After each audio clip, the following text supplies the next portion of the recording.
Hello! Alors ce matin, je suis heureuse de vous partager le 6e extrait du livre Fleurs de silence. Celui où je vous parle du pouvoir des fleurs et de la nature pour notre santé. Allez, c'est parti!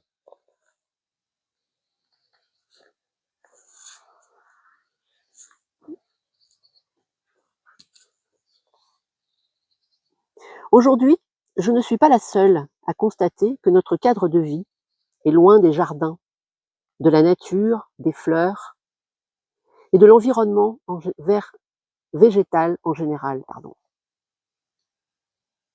Il y a bien un retour à la terre, au vert, mais beaucoup de nos activités se passent en milieu urbain. À force d'être connectés presque en permanence à nos téléphones, à nos écrans, à force de trop regarder la vie des autres, nous vivons une vie qui n'est pas la nôtre.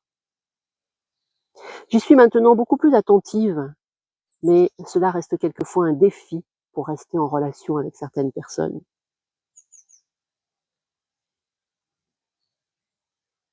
Je constate avec tristesse que nous sommes éloignés, coupés du vivant et de ses bienfaits.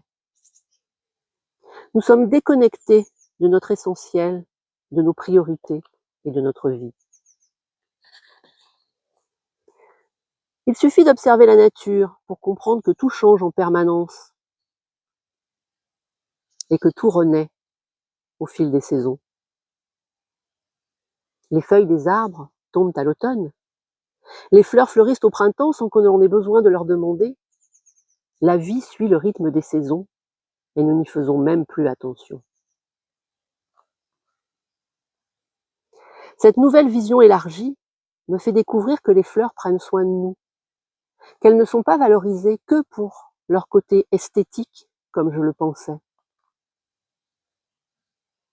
Je découvre que notre environnement, en plus s'il est vert, a un impact positif sur nos vies. Et que même les scientifiques se sont penchés sur le sujet depuis longtemps, en France et même à l'étranger. Et puis je rencontre une femme, médecin et paysagiste, qui nous dit très justement: nous sommes des êtres de nature. Sa fréquentation est bénéfique pour notre santé. Plus notre environnement est vert et plus nous nous y connectons, plus nous augmentons nos chances d'être